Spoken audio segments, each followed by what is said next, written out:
Umeingia kwenye uandishi wa habari kwa mara ya kwanza ulikuwa shingapi? 30,000. Lakini pia hiyo 30,000 kwa mwezi, kwa siku, kwa mwezi 30,000. Mwaka gani?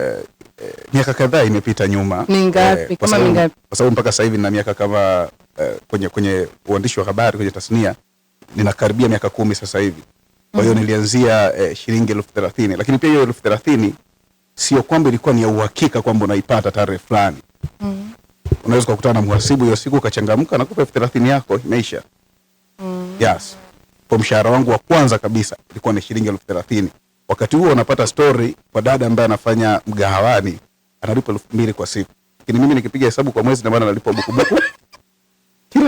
kila siku. Ndio ninaangalia. Lakini branding ilikuwa pale pale. Kwa nini ukuchagua kwenda kufanya kazi kwa Mama Ntilie? Kwa sababu nilikuwa nimeshaingia. Nilikuwa nimeshayataka, kwa ikabidi nipambane naye. Kwa hiyo uliingiaje huko? Ilikuwa tu kawaida yani. Mimi nilikuwa nasoma course nyingine kabisa. Nilikuwa nasoma Rural Development Planning, IRDP pale Dodoma. So wakati niko mwaka wa kwanza, unajua ile wageni ile. So akaja kaka mmoja hivi anaitwa Apple. Akaja akisema, "Jamani, kama unajua una kipaji chochote, njoo ofisini kwangu, ofisi yangu iko nje ya chuo." So that time mimi nilikuwa sijui kipaji changu. Yaani mimi nasoma na maliza sijui nina kipaji gani. So nikamfuata nikamwambia mimi naongea sana. Yaani mimi naongea, yani kaka mimi naongea sijui ndo na kipaji gani. Cha kuongea sana. So akaniambia mfanya presentation. Nikaongea kama vile nahubiri pale. Akasema wewe ni presenter. Ushakufikiria kwa presenter? Sijui hata presenter ni mtu wa namna gani. So kwa mara ya kwanza akanipa kazi ya kwenda kufanya mahojiano. Kulikuwa kuna event chuo. Kwa wale wageni wanaoingia mimi ndo nawafanyia mahojiano. So akaona nina kitu kizuri. After hapo tukaenda Ombolo. Ombolo kuna chuo kule kinaitwa cha Ombolo pia. Yeah. Nimefika kule chuo cha Ombolo, mimi nilikuwa host wa show. Kwa mara ya kwanza hiyo sasa, yani kwenye show ile kuhype, yani wana wainuke na nini. So mimi nilikuwa naongea, unajua watu wanabaki wanakutazama. Like kama waelewi vile unasema nini. So waelewi unasema nini, wanakushangaa. Mtoto wa kike unafanya kitu ambacho kishazoeleka na wanaume sana, unajua. So from hapo nikaamua kuingia sasa rasmi kwenye utangazaji. Mtu gani wa kwanza ambaye alikwambia kwamba Phina unaweza? Kakangu Epo. So ni mtu ambaye ndo wa kwanza kuniambia naweza. Wa pili baba yangu. Lakini mama yangu alikuwa ananiambia class siwezi. Uwezi. Mpaka siku nimekuja kufanya interview na Pima Wengi. Ile interview Baby Jeshi alinipaka makeup. Kwa sio kupaka makeup, unakuwa sura nyingine. Nimaliza ile clip nikaichukua nikamtumia mamangu. Mama, ona basi nataka nibadilishe kozi. Mamangu akaniambia, ukinitumia clip yako ndo nitakwambia kama unaweza. Huyu sio wewe. Mama, wewe bibi, niko ndani ya makeup sio. So alivyoiangalia kama 2 days. Ndio akaja kuniambia kama huyu ni wewe. Basi unaweza. Just go nenda kasome na hiyo. So baada ukaendelea kusoma. Kama hapo ningeweza kusoma. Yeah. Na radio yako ya kwanza ambayo ilikuamini na kukupa kazi kwa mara ya kwanza kabisa ulilipa kiasi gani? Radio yangu ya kwanza. Radio yangu ya kwanza CFM. Iko Dodoma 103.3. Ndio radio yangu ya kwanza kuwepo pale. Tena ilikuwa radio yangu ya kwanza baada ya mimi kusoma semester moja tu chuo. Na wakati niko Dodoma ilikuwa ndo radio yangu ya ndoto. So from hapo nikapewa kipindi kinaitwa Kimbweta. Nilifanya na rafiki yangu mmoja anaitwa Mgerevani. Yeah, so yule kaka alikuwa crush wangu. Okay, wacha wewe. Kwa vizuri kwenye kazi mbalimbali. Wengi sana wanasema mabinti mnakutana na wakati mgumu kwenye kupata kazi. Hasa mkikutana na mabosi ambao ni wa kiume. Ikiwemo masuala ya rushwa ya ngono na kadhalika. Wewe katika harakati zako za uandishi wa habari ushawahi kukutana na kitu kama hicho? Exactly. Mara moja lakini. Kuna mtu alikuwa anataka. Aliutaka. Uliambiwaje yani? Yani aliutaka yule baba afu namuonaga tu mitandaoni ananiambia. Alikuwa mbaba. Alikuwa ajiri. Alikwambiaje? Actually alidanganya kwanza ashakufanya kazi Clouds. Ajipakulia mwenyewe. Yes, kipindi hicho sasa kipindi hicho siko CFM. Nipo tu yani nafanya shughuli zangu za mama ntilie. Ameshakuwa mama ntilie. Tia mengi. Shakuwa mama ntilie, shakupika chapati yani. Kwa kipindi hicho na kuna ile story yako ya kutembeza juice. Kwa juice tu, hadi chai. Labu mpaka jioni hujapata wateja. Jioni. Jua kali. Mchana jua kali nikakaa nikaanza kula mwenyewe. Unajiungisha mwenyewe. Kumbuka basi. Alindanganya kipindi hicho niko kwenye hustling, sina hata nguo kali, yani just nguo zangu ni za kuungaunga. Kipindi na Prophet mmoja hivi, by the way ni famous sana Instagram sasa hivi. Kwa hiyo baba alikuwa ananitumia mimi kama presenter wake. Nilishafanya kazi na watu wakubwa lakini sikuwahi kunufaika chochote. Na yeye ni miongoni mwa watu. Kwa hiyo sitamtaja jina actually. Nimefanya naye kazi, tunaenda radio, hiyo radio sitaitaja. Tumefika pale. Huyo baba, unajua nimekusikia. Unafanya kazi nzuri. Una toni ya entertainment. Nikasema ndio. Asante. Biliza, una shida na kazi. Umeswampa. Yani umehangaika. Umechapalala. Akaniambia hivi, sasa mimi hapa tunahitaji mtu akuje kufanya kipindi cha mchana. Nimekuona unafaa. Nikamwambia asante. Kwa hiyo wasiliana mimi Jumatano. Jumatano tena ngasema okay. Jumatano nimefika. Nampigia simu. Anipe location ya ofisi. Anipa location ya lodge. Tena lodge yenyewe ni mbovu yani mbaya. Mbaya yani kama ukikaa hivi Dodoma kuna sehemu panaitwa Chang'ombe, Uswahili yani kama Kilakati. Uswahili. Akaona na mimi nikasema kweli kazi. Tena hadi akasubutu kuniambia hivi. Kwamba wenzako wanapata kazi kwa sababu wanajiweka wepesi. Wewe unajiongeza. Unakaza sana. Unakaza sana. Nikasema mimi siwezi baba sana. Na nje na kwa huyu mzee kuna sehemu nyingine yote ambayo ushawahi kukutana na changamoto ya aina hiyo? Hapana. From hapo siji kuomba kazi. Mungu ni mwema tu, waga napigiwa simu. Lakini kwa kawaida kuna namna ambavyo huwa inazungumzwa kwamba ukiona kuna masuala ya rushwa ya ngono na nini unaweza ka report. Wewe ushawahi kuwaza kwamba huyu mzee ni mripoti au kampotezea mazima? Kumwazia kumripoti mimi endelee tu na maisha yake. Kampotezea mazima. Kibora na mimi si yuko huko. Si yuko huko. Yani na maisha yanaendelea. Na maisha yanaendelea ndugu yangu. Sitaki hiyo maswala. Na mshahara wako wa kwanza kabisa kulipwa kwenye media ni kiasi gani? 75. Ulinipiga parefu. Nilikupita parefu. Karibia 40. 45. 75 pia nililipo kwa sababu nilikuwa nafanya kazi CFM siku moja tu. Jumamosi tu. Kwa hiyo zile Jumamosi 4 nalipwa 75, sio kila siku. Kuna mimi napiga siku 30 mwezi mzima. Na unafanya 30. Unaingia na vipindi vya usiku na kesho. Alafu naambiwa ubarikiwe. Unajua kuna namna unasema naweza nikaibeba hii baraka nikampelekea mwenye nyumba. Ilikuwa radio ya dini. Sasa nikawaza nikasema hivi inawezekana nikabeba hizi baraka nikampelekea mwenye nyumba, nikamwambia mwenye nyumba sina kodi lakini baraka hizi Mungu kanipa baraka hizi pokea kwa ajili ya miezi 3. Ni kitu ambacho ni kigumu. Yes. Unajua actually watu wengi waga wafahamu kama kazi ya waandishi habari zina changamoto kubwa, especially kwa watu ambao wanafanya kazi mikoani, wilayani. Yes, lakini kwa sasa hivi binafsi mimi na enjoy. Kwa hapa ulipo sasa hivi. Waandishi habari ni watu ambao hawaoi. Na ni watu ambao hawaolewi. Mbona angalia video zako sijaona umevaa pete? Sina. Hujaoa? 5 tena. Naomba sema ukiwa unaangalia kamera. 5 tena. Mimi nishawahi kupitia mikasa fulani ambayo imenifanya nijipe 5 tena. Mikasa ambayo ni ya kwenye upande wa mahusiano. Ikanifundisha kwamba nijipe subira kwanza. Kuna mtu mmoja aliwahi kusema kwamba ukiachwa kwa sababu fulani, hakikisha kwamba unaisolve kwanza ile sababu, unaiondoa kabisa inakuwa haipo, alafu ndo unatafuta mwanamke mwingine. Kwa mfano, mimi niliachwa kwa sababu sina hela. Unaona? Sasa kama niliachwa kwa sababu sina hela, Kosa kubwa ambalo ningelifanya ni kutafuta mwanamke mwingine.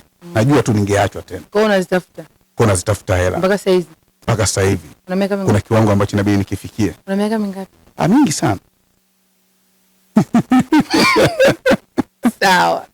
Mwanamke aina gani kwanza huwezi kuwa naye? Mwenye tattoo. Unajua sio unaongea na angalia miangalia. Ni kama unataka kunidanganya. Nataka nikuseme wewe sawa. Kwanza mwenye tattoo. Kidogo napata mashaka. Pili, ili kuna wale wanawekaga vyuma hapa. Kama ameweza kama ameweza kuvumilia maumivu ya pua. Sidhani kama kuna chochote ambacho naweza nikakifanya kwake kinaweza ikawa. Yaani inaonekana kabisa ameshakuwa sugu. Inaonekana kabisa ameshakuwa sugu. Kidogo ya mazingira. Yes. Lakini pia mwingine mwanamke mlevi. Siwezi. Bora sana au anayekunywa kama wewe tu kawaida? Hapana, sipendi tu mwanamke ambaye anajihusisha na masuala ya pombe. Yaani simkubali kiuhalisia. Kwa sababu sio mlevi ile unakunywaga. Sasa anayekunywa kama wewe. Kama mimi hapana, kwa sababu mimi pia naweza nikachelewa huko nikanywa mpaka saa 7. Lakini pia mimi moja njia ambayo uoga natumia kupima mwanamke. Kwa mfano wewe tumetoka out. Mimi na wewe. Tumetoka saa 2:00. Cha ajabu inafika saa 3. Mwanamke yuko kimya tu. Anaagiza bia. Imefika saa 4. Kimya tu. Saa 5 kimya tu. Saa 6 kimya tu. Mbona uniseme? Natamani ikifika saa 3 saa 4 mwanamke anakuambia jamani twende nyumbani. Mimi ndo namwambia tulia mama. Uko sehemu salama. Tulia zako. Sasa nakuta mwanamke hana dalili zozote za kukwambia tuende nyumbani. Akiona kama ile yako imekuishia anaongezea ya kwake. Anaongezea ya kwake. Yaani uko tayari ila kikubwa ndio wale unaliwa lazima kieleweke. Hii ni hatari. Sasa unawaza huyu ni vipi? Lakini pia kuna wengine ambao wanakunywa zaidi ya mimi. Yaani au sasa ndo walevi konki. Yaani kuna muda anakunywa kiasi kwamba ni kama anapoteza mpaka fahamu hivi. Anazima kabisa. Sasa jiulize vipi? Vipi? Lakini pia kuna wale wanawake ambao wana kawaida ya kuagiza kuku. Nasema una vigezo vingi vya kawaida, lakini kwa mfano tumeenda sehemu nzuri ya kula. Umeagiza kuku anauzwa shilingi 35,000. Alafu umekula kakipaja kamoja unaacha. Kawaida hicho kitu kinaniumiza sana. Sometimes unajua wanawake pia watu wakula sana. Lakini pia kula kuku mzima pia unanipa wasiwasi. Siku nitaacha kuku mzima nyumbani. Utakula. Kwa kigezo ni kwamba ukifika usiagize kuku mzima. Agiza vile ambavyo unaweza kula. Yes.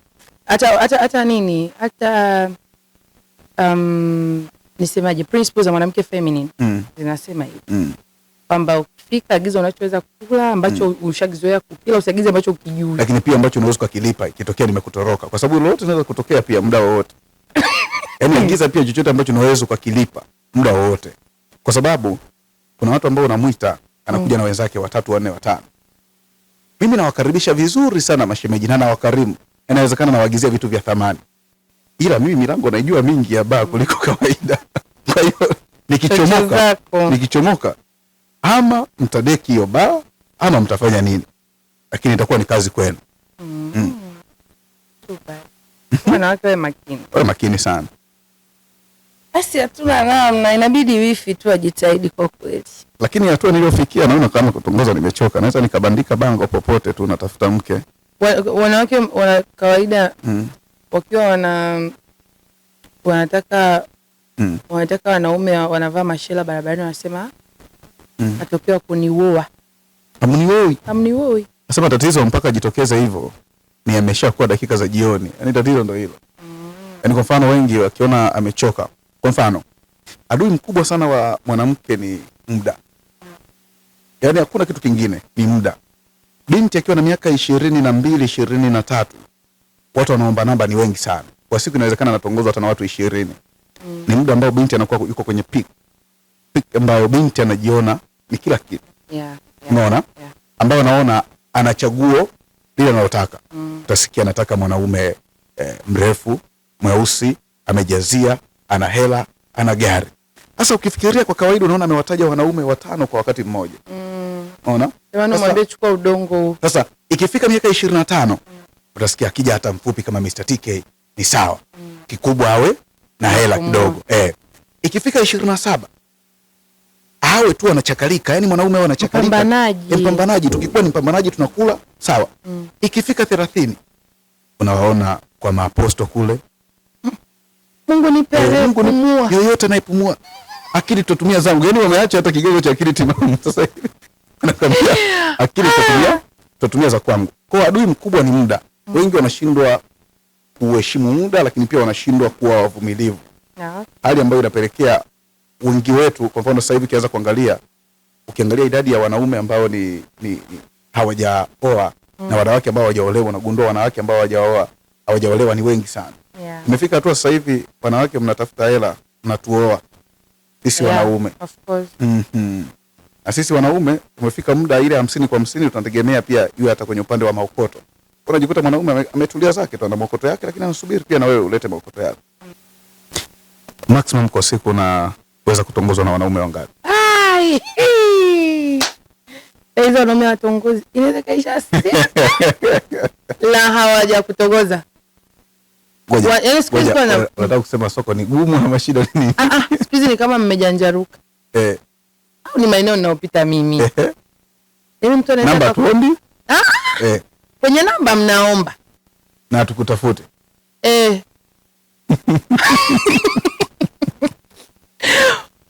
Huyu kaka aliniomba namba. Ila mbona nitafuti? Sema kweli hicho ni kitu ambacho kinatumizaga sana. Alafu nakuta sasa hiyo mimi umeniomba namba wewe kaka na nimekuelewa. Alafu unitafuti. Lakini pia siku hizi wanaume hawatongozi. Sio kama zamani. Sio, unaelewa? Yaani kwa maana kwenye namba hazisoni kabisa sasa hivi. Ulikuwa unaimbishwa. Yaani anaweza akaja. Una nywele nzuri na ni kipilipili anakwambia una nywele kama za Mwarabu. Kwa yako mbeka kama Michael Jackson. Ile uje kwenye mfumo. Na unakuta kweli unazama lakini sasa hivi mwanaume yani atakutongoza hivi. Mambo dada, poa, mzima. Uko wapi? Niko nyumbani. Unakula nini? Hata sijui yani hapa. 50 kwenye simu. Kimya. Afu anakaa kimya. Asante imefika? Asante unajishtukia tu. Asante nimeiona. Nakwambia okay. Sijali. Just for lunch. Asante sana. Zikipita dakika 10. Mai, umekula. Umekula kipenzi. Ukishaanza kuona sio kipejua kwamba ile 50 ndio uliambiwa nakupenda na umekubali. Ulivyoipokea na umeshakubali na ndio mahusiano yameanza. Safari inaendelea. Niwe sasa ukubali kuendeleza gurudumu au uache. Ile for sure spizo na mtongozi. Wewe ushawahi kutongoza mwanaume? Ni kwamba TK pale nimemwelewa. Unashusha mistari.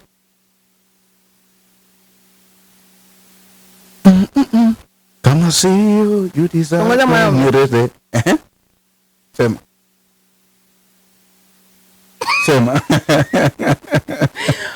Actually kutongoza mwanaume binafsi sijawahi. Just ile yani kwamba ila nishe kumpenda mtu nikawa tu zile body reaction tu zinaonyesha yani unaweza ukakaa kumwangalia. Lakini kusema sasa kwamba Mr. TK nakupenda sana. Hiyo sijawahi. Mungu aliniambia huo ni umalaya. Kwa hiyo nisiwahi kufanya kitu kama hicho. Kwa hiyo hujawahi kabisa. Sijawahi kabisa. Kama yupo sasa ila sijawahi. Hivi ushawahi kuikataa mimba? Nimewahi. Kipindi hicho nilikuwa nasoma, nilikuwa niko chuo. Alafu kuna binti moja nilikuwa naye kwenye mahusiano. Sasa unajua alafu alikuwa anasoma naye pia alikuwa anasoma, lakini alikuwa anasoma sekondari. Alikuwa yuko form 5. Miaka 30 alikuwa yuko form 5. Cha kwanza nilipokuwa nimesikia taarifa tu ya nina mimba, sikutaka hata kuuliza chochote. Kwa hiyo sijajua kama alikuwa ananijaribu ama alikuwa hanijaribu. Lakini nilikataa mazima, yani nilitimuka mazima. Nilikataa mazima. Uliama ya kijiji. Sikutaka kuhoji chochote. Alafu mabinti wa kipindi hicho walikuwa wanaandikaga kiufupi, yani aandiki nina mimba. Utasikia mwenzio, mimi ndo najibu Nina mi sema misitu nini au nini? Malizie mba. Nikuta kuna kakijasho kimbamba hivi kakaanza kunitoka. Nikaingia miteni.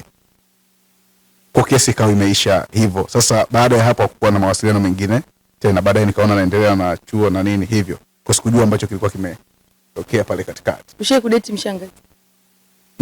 Hapana. Ila niwahi kuingia nao mmoja. Kuna mmoja ulinifukuzia sana. Unajua shida ni nini? Ni kwamba sisi subiri, ulikufukuzia ukawa nao, ulikufukuzia ukaenda njia. Nilikataa. Kwa nini? Unajua shida ni nini? Kwamba mimi nilikuwa sijui kama ni mshangazi. Unajua hizi kazi zetu wakati fulani mtu anasikia sauti tu Kwa hiyo yeye alikuwa naona inawezekana alikuwa ananifahamu ama au la. Akawa amenipenda na akawa anatuma sana message kwenye vipindi vyangu. Ananiandikia kwamba ananipenda. Unaona? Anaandika sana ananipenda. Sasa kibinadamu kikawaida na mimi ni mwanaume, unajua sijajua nyinyi mna technique gani ya kumkataa mtu, lakini mimi kama mwanaume napata wakati mgumu sana ikitokea mwanamke. Yes. Sasa siku anasema tuonane. Maana tumeshakubaliana hapo na nini na vihela vinaingia, nikajua hapa nimepata hisi ya kishua nini. Kumbe ni go dakika za jioni kabisa kule 48 huko. Unaona? Sasa siku nataka tuonane. Nikawa nimemshirikisha mshikaji wangu mmoja. Yule mshikaji wangu mmoja akasemaje? Akasema mwanangu umepata vipi connection? Nikamwelekeza akasema mtego huo mwanangu. Wewe kabla hujafika lile eneo la tukio ambalo umesema muonane, kaa pembeni kidogo. Umwangalie. Yaani yeye ndo atangulie, usianze wewe kupika. Kuna pale namuona mama mkubwa mmoja yuko pale, kwa sababu yule ni zaidi ya mama. Namuona yuko pale. Napiga simu nakuta napika. Kufanya Mungu naomba siwe yeye. Nikakata. Najaribu tena nakuta napokea. Nilitimka sikugeuka nyuma. Kwa ilikuwa hivyo ndio pona yangu. Lakini kuna kipindi maisha yalinichapa sana nikamisi hizo fursa kusema ukweli. Unaona kama fursa. Ukatamani. Nikatamani ila lakini muda ukawa shaenda. Sikupata tena hiyo nafasi. Lakini vielela vyake ulikuwa unavitumia. Nilikula, kipindi kile nilikula. Vingi sana. Kwa sababu kipindi hicho mimi mshahara wangu ni 30,000, alafu mtu anakutumia 25,000 au 20,000 anakuambia ya vocha. Kiuhalisia ilikuwa ni kama ananilipa pia mshahara mwingine, mshahara wa pili yake. Yes. Kwa nilikuwa nimepata vipesa vyake lakini bila kuonana naye. Sasa siku ya kuja kuonana naye nikaona mbona hatari. Hii hatari. Kwa sababu unajua sema vijana nyie na kawaida sio kutuma message nakupenda mnachukua namba. Mkichukua namba vile kuna mmoja alichukua namba vizuri. Akaongea na wewe akamtumia hadi na nauli. Njoo unione. Umeona? Anaenda stand pale anashangaa mtu anashuka huko kwenye wheelchair na begi lake la shangazi kaji. Amehamia mazini. Sasa anajua huyu niliyempata ndiye. Bwana kanipa. Sijapata muda mrefu, huyu ndiye. Hiyo ni kesi nyingine pia. Ushakumpenda hiyo ni kesi nyingine. Wa kike. Ilikuwaje? Nishakumpenda lakini kuaminika ndo shida. Unajua unapopitia hasa kipindi ambacho napitia nyakati ngumu za mahusiano, ndo kipindi ambacho mimi nilikuwa nampenda sana. Sasa tunatoa shuhuda lakini unajua kipindi ambacho napitia nyakati ngumu za mahusiano ndo kipindi ambacho nilikuwa nampenda sana. Kwa sababu gani? Alikuwa ananicompany. Okay. Ananipa backup. Yaani kiasi kwamba naona kama niko kwenye mahusiano bado. Kwa sababu unachati naye kama mpenzi wangu lakini ni rafiki yangu. Ila kufika muda nikajikuta nina hisia naye. Ila sasa kila nikizungumza aniamini, yaani naona wewe unataka nini? Wewe unataka nini? Alafu kibaya zaidi na stories zangu kibao, anajua harakati zangu. Kwa hiyo kidogo ikashindikana kwa kwenye mahusiano. Kwa hiyo rafiki yangu wa kike ambaye mpaka leo hii ni rafiki yangu. Kwa simu yako emoji yako ya mwisho kutumia ni kopa. Umemtumia nani? Na umesema wewe huna mahusiano, hiyo emoji ya kopa umemtumia nani? Mimi leo nikamtumia ta rafiki yangu tu, hasa wa kike lakini. Ana wakiume ukimtumia kidogo unaonekana kama una support. Rafiki yako kutumia message ya mambo. Unamjibuje? Namshusha max kwanza. Na huwa sijibu message za mambo. Labda ongezee vipi mbele, mambo vipi? Kwa sababu hai sound poa. Yaani mambo inakuja kimapose. kawaida. Imelegea sana. Yani mambo haisomi mambo. Inakuja mambo. Sasa uwezi kumwambia mwanaume mambo. Mwanaume ukisikia mambo, kama rangi nyingi hizi. Upinde. Kama upinde. Mambo vipi? Alafu nakuta ni namba ngeni. Mambo. Kijana wa watu najibu, poa, mambo. Safi, uko poa? Niko poa. Utasikia Alexia hapa. Dadeki. Anakata steam. Utasikia Alexia hapa. Unataka nini mwanangu? Unaona? Chakula unachokipenda. Wali maharage. Kwa nini? Umenilea. Yaani nimetoka nao shule na hata kitaa pia kwenye harakati umenilea sana. Upatikanaji wake ulikuwa ni rahisi sana. Kwa hiyo najikuta bado napenda. Yaani kuna wakati na miss kabisa. Ndio chakula pendwa kwa sababu hata kikilala kiporo cha wali maharage ni kiporo maarufu Tanzania nzima. Na chai ya rangi. Ni kiporo maarufu Tanzania nzima. Kwa hiyo tunakula vya wakubwa. Thank you for your time. By the way, nimekuwa blessed sana. Yes. Vantage Point ni season ya kwanza, lakini pia episode ya kwanza. Yeah. Ndo kwanza kabisa tunaanza. So kuna kipi cha kuambia watu ikiwa tuna vitu vingi sana kwenye podcast hii? Kwa zaidi na kuambia kwamba tembelee kurasa zetu za mitandao ya kijamii kwa maana ya Instagram, TikTok, Facebook na tuna mengi mazuri zaidi. Ndo kwanza tunaanza, lakini tuna mengi mazuri zaidi ambayo yatakuwa nakujia kila wiki. Hapa Vantage Point Podcast. Yes, YouTube pia Vantage Point Podcast. Hivyo hivyo. Anyway, bana time yetu pia ku sign out imefika. So kama unavyoona location inaonyesha viatu vikali viko hapa. Lakini pia kuna t-shirt kali kama ambavyo unaona mimi nimevaa hii. Lakini pia sio mbaya kuitangaza brand ya Dan Love. Tunajua kutumia Mbeya kwanza Mbeya. Mbeya kwanza Mbeya. So brand kubwa iko hapo, lakini pia cap kali nazo kichwani zinapatikana kwa Nosia Classic Wear. Wako Tukuyu, wako Kyela, stendi ya kwenda Tukuyu kwenda Mbeya. Hapa duka ni kubwa kabisa zuri. Watu wakiliona nauliza like mko da? Liko Kyela ile? Mko wapi? Kuna kama da. So mshikaji wetu unaweza kumcheki kupitia 0756 419 930 0756 419 930. Instagram pia anapatikana kama Nosia Classic Wear, so don't forget. Lakini pia ukiangalia video yetu hapo kuna nguo zinaonekana, t-shirt kali, suruali kali, viatu vikali, kila kitu kinapatikana hapo. On Instagram anapatikana kama she's_babypina. You can call me Fifi. Twiga ni moja tu. Niko single. Yote. Katina tumsifu pale Instagram pamoja na Facebook. Thank you.